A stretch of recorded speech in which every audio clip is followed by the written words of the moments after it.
Imaginez un instant l'image que vous voyez sur l'écran. Il ne s'agit pas d'un simple portrait, mais d'un profond mystère, d'une douleur qui traverse les siècles et se manifeste par des touches d'ombre et de lumière.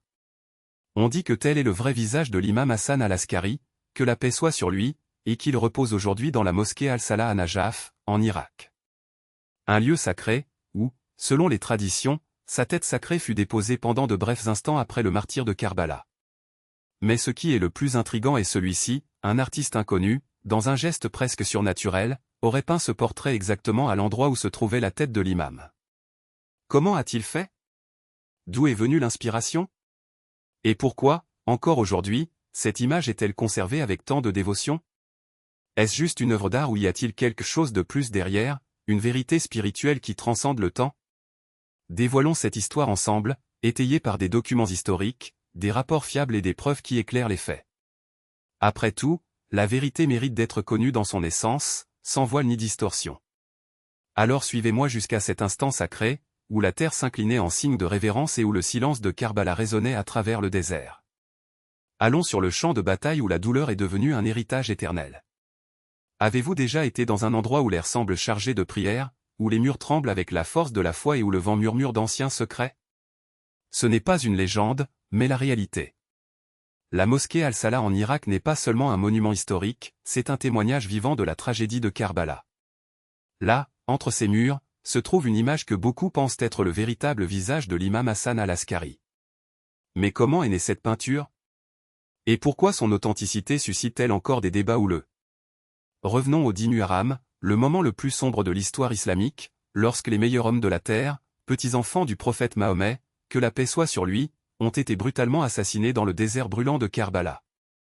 Après le martyre de l'imam Hussein, sa tête sacrée fut levée sur une lance et emmenée vers Kufa. Lorsque la délégation arrive entre Kufa et Najaf, il fait déjà nuit. C'est là, dans la mosquée que nous connaissons aujourd'hui sous le nom d'Al-Salah, que fut temporairement déposée la tête de l'imam. On raconte que cette même nuit, un artiste chrétien, passé maître dans l'art de représenter des visages sur des peaux de chèvre, une technique rare et appréciée à l'époque, a ressenti quelque chose d'inexplicable lorsqu'il a remarqué une lumière surnaturelle émanant de la mosquée. Poussé par une force qu'il ne pouvait expliquer, il prit ses instruments et commença à peindre.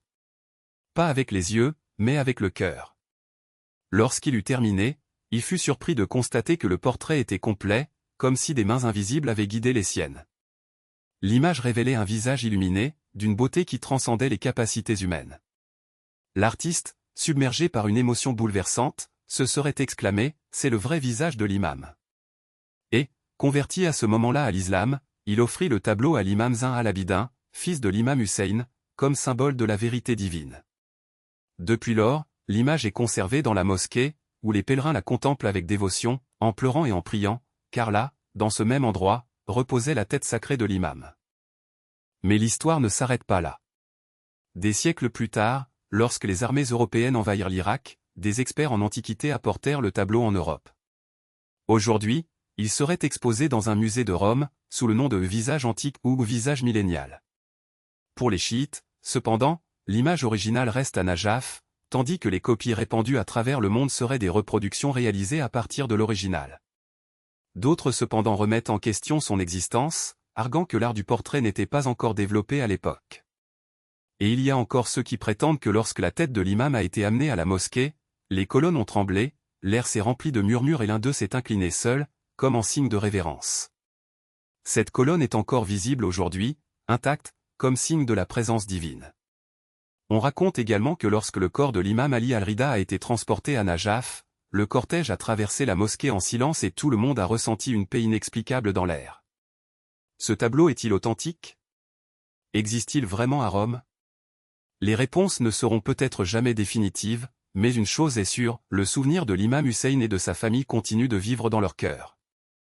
Si cette histoire vous a touché, partagez, abonnez-vous et laissez vos prières pour les martyrs de Karbala. Jusqu'à la prochaine fois, lorsque nous vous présenterons d'autres histoires qui éclairent la foi et l'histoire. Que la paix soit avec tout le monde.